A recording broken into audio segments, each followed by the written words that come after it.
But is it worth the high price tag, the likely long wait and hassle to get hold of the phone? The first thing that hits you, as with previous iterations, is that the iPhone 5 is a brilliant piece of design. Whilst not drastically changing from the iPhone 4, it's now thinner and lighter, while still packing much more power than the iPhone 4S. But to notice the difference, you really do need to pick up the handset for yourself. I'm here today with Jordan. He's a fellow sixth form student here at RSP School's sixth form. He has willingly gave his time to answer a few questions about technology. What technology devices do you have? I own a laptop, a Xbox, an iPod Touch and an iPhone. Do you feel that technology devices had a big influence on the life as teenagers? Yes, I think it has changed the lives of children. It's got in the way of some children's lives by they're playing their Xbox more, they're on their laptop more, and they're not taking part in physical activity, which they would have done before. Do you use social networking sites? Yes, I use Facebook and Twitter, but I use Twitter most, I think. Do you feel that the younger generations have been more affected by social networking sites than the older teenagers?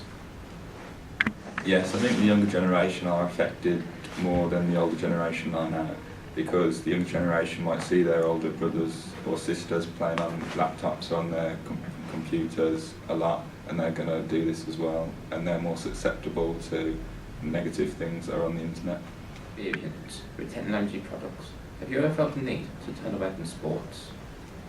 I think I've often been turned away from sports because I've been on the internet or computer, but I know people who have been and who have missed out on sporting activities and leisure and socialising time with their friends because they've been stuck inside playing games on their Xbox or whatever. Well, I enjoyed more going out and actually playing with my friends and socialising. With technology always changing, do you feel that the future generations are going to be more and more affected? Yeah, I think future generations are going to be affected more than what people of our generation have been, because technology is getting so much more advanced and it is becoming very addictive. So I think they're going to be quite stuck when it comes to things like socialising and making friends, because they won't have the skills which people of our generation had, because they'll always be on their Xbox and computers. With that being said, do you agree that younger people are tending to move away from doing sport and other leisure activities because they're spending more and more time on the internet? I think children are being dragged away from doing leisure activities because of the computers. They're spending time playing like virtual football games, and they could be out playing real football with their friends and socialising, as well as the physical aspects that come from sport.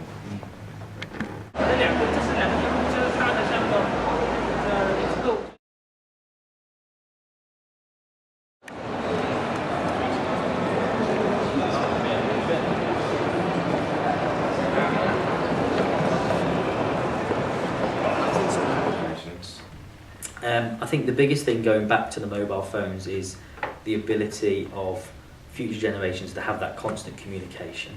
I think you could argue that some people might lose some of that face-to-face communication skills, so that inability to talk, to socialise, because rather than talking, rather than chatting, rather than speaking on the phone, it becomes a Facebook message, it becomes an email, and perhaps sometimes you lose that kind of face-to-face communication.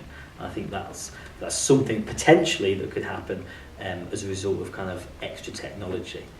A more positive though element to that, and I still think the biggest thing is the mobile phone, the iPhone, and that kind of instant access to technology and instant access to the internet, is that it becomes a real positive thing whereby learning can improve, because straight away you might have 30 kids in the classroom that have all got access to the internet. They've all got access to a vast wealth of knowledge just on a little tablet that they've got in their pocket, and they can use that to kind of develop different skills, different research skills, and perhaps maybe help them find out more, improve their knowledge, improve their understanding in that way. So I suppose there's two different ways. It's kind of, perhaps a bit negative with the communication, but also some positive things.